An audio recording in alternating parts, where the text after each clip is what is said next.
12वां अध्याय सत्संग की महिमा, कर्म तथा कर्म त्याग की विधि।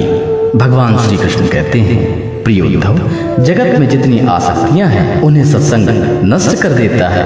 यही कारण है कि सत्संग जिस प्रकार मुझे वश में कर लेता है वैसा साधन न योग है, न संख्या है, न धर्म पालन और न ही स्वाध्याय है। तपस्या, त्याग, इष्टापूर्ति और दक्षिणा से भी मैं वैसा प्रसन्न नहीं होता। कहाँ तक कहूँ, व्रत, यज्ञ, वेद, तीर्थ, यम नियम और सत्संग, वे भी सब मुझे सब वश में करने में समर्थ नहीं है। निष्पाप उद्धव जी, यह एक युग की नहीं सभी युगों की एक सी बात है। सत्संग के द्वारा ही मैं दैत्य, राक्षस, पशु पक्षी, गंधर्व, अप्सरा, नाग सिद्ध, चारण, गुह्यक और विद्याधरों को मेरी प्राप्ति हुई है।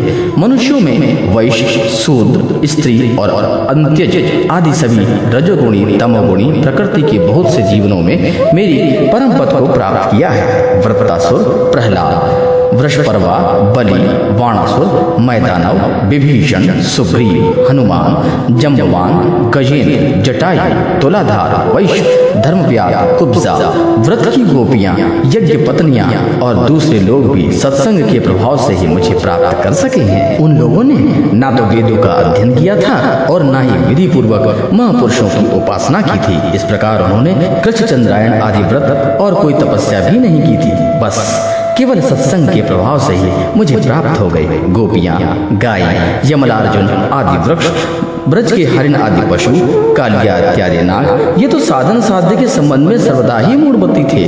इतने ही नहीं, ऐसे ऐसे और भी बहुत हो गए हैं जिन्होंने केवल प्रेम पूर्वक भाव के द्वारा ही अनायास मेरी प्राप्ति कर ली और कृतकृत्य हो गए।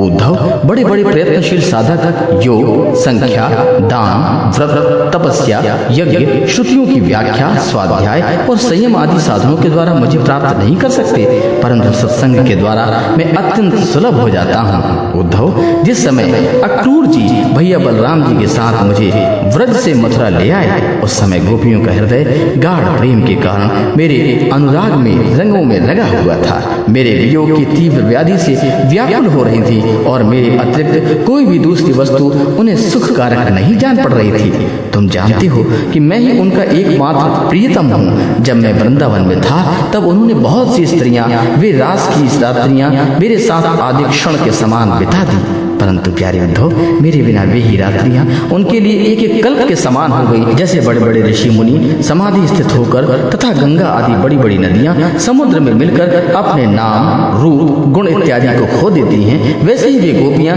परम प्रेम के द्वारा मुझ में इतनी तन्मय हो गई थी कि उन्होंने लोक परलोक, शरीर और अपने कहलाने वाले पति, पुत्र इत्यादि की भी सुध नहीं रह गई। उद्धव, उन गोपियों में बहुत सी तो ऐसी थी जो मेरे वास्तविक स्वरूप को ही नहीं जानती थी। वे मुझे भगवान न जानकर केवल प्रियतम ही समझती थी और जार भाव से मुझे मिलने की आकांक्षा किया करती थी। उन साधनहीन सैकड़ों हजारों अबलाओं ने केवल संग के प्रभाव से ही मुझ पार ब्रह्म परमात्मा को प्राप्त कर लिया।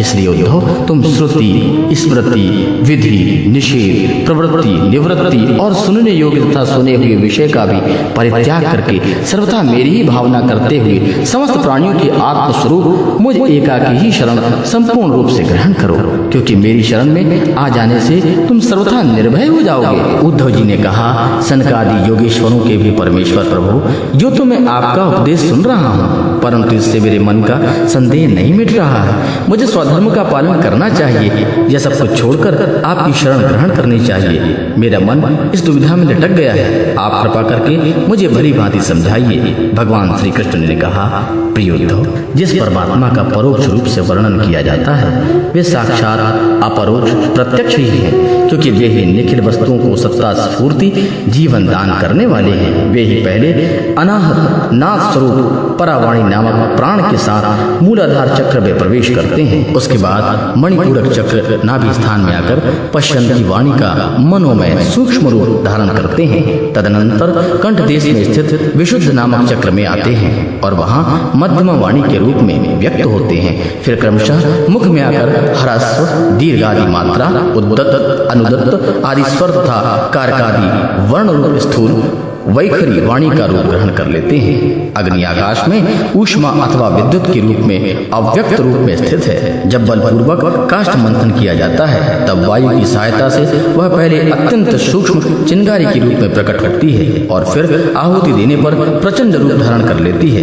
वैसे ही मैं भी शब्द ब्रह्म स्वरूप से प्रकाश, परा, पश्यंती, मध्यमा, वैखरी वाणी के रूप में प्रकट होता हूँ। इस प्रकार बोलना, हाथों से काम करना, पैरों से चलना, मूत्रेंद्रिय गुदा से मन बुद्ध त्यागना, सूंघना, चखना, देखना, छूना, सुनना, मन में संकल्प विकल्प करना, बुद्धि से समझना, अहंकार के द्वारा अभिमान करना, महत्व तत्व के रूप में सबका ताना बाना बनना तथा सत्वगुण, रजोगुण और तमोगुण के सारे विकार कहाँ तक कहूँ, समस्त कर्ता, कारण और कर्म मेरी ही अभिव्यक्तियां हैं। यह सबको जीवित करने वाला परमेश्वर ही इस त्रिगुणमय ब्रह्मांड कमल का कारण है। यह आदि पुरुष पहले एक और अव्यक्त था, जिसके उपजाऊ खेत में बोया हुआ बीज शाखा, पत्र, पुष्प आदि अनेक रूप धारण कर लेते हैं। वैसे ही काल गति से माया का आश्रय लेकर शक्ति विभाजन के द्वारा परमेश्वर ही अनेक रूपों में प्रतीत होने लगता है। जैसे सागों के ताने बाने में वस्त्र ओतप्रोत रहता है, वैसे यह सारा विश्व परमात्मा में ही ओतप्रोत है। जैसे सूत के बिना वस्त्र का अस्तित्व नहीं होता, किंतु सूत वस्त्र के बिना भी रह सकता है, वैसे ही इस जगत में न रहने पर भी परमात्मा रहता है, किंतु यह जगत परमात्मा स्वरूप ही है। परमात्मा के बिना इसका कोई अस्तित्व नहीं। यह संसार वृक्ष अनादि और प्रवाह रूप से नित्य है, इसका स्वरूप ही है। कर्म की परंपरा तथा इस वृक्ष के फूल फल हैं। मोक्ष और भोग इस संसार वृक्ष के दो बीज हैं। पाप और पुण्य असंख्य वासनाएं जड़ें हैं और 3 गुण तने हैं। 5 भूत इसकी मोटी मोटी प्रधान शाखाएं हैं और शब्दादि 5 विषय रस हैं। 11 इंद्रिया शाखा हैं तथा जीव और ईश्वर 2 पक्षी इसमें घोंसला बनाकर निवास करते हैं। इस वृक्ष में वात, पित्त और कफ रूप में 3 तरह की छाल हैं। इसमें 2 तरह के फल लगते हैं, सुख और दुख। यह विशाल वृक्ष सूर्य मंडल तक फैला हुआ है। इस सूर्य मंडल का भेदन कर जाने वाले मुक्त पुरुष फिर संसार चक्र में नहीं पड़ते। जो गृहस्थ शब्द स्वरूप आदि विषय में फंसे हुए हैं, वे कामना से भरे हुए होने के कारण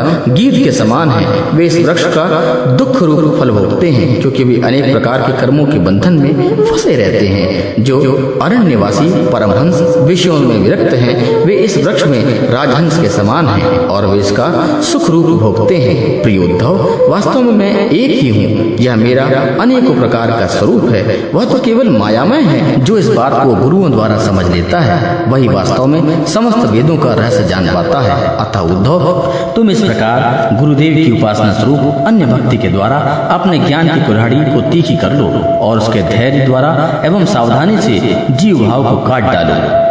फिर परमात्मा स्वरूप होकर उस वृत्ति अस्त्रों को भी छोड़ दो और अपने अखंड स्वरूप में ही स्थित हो जाओ।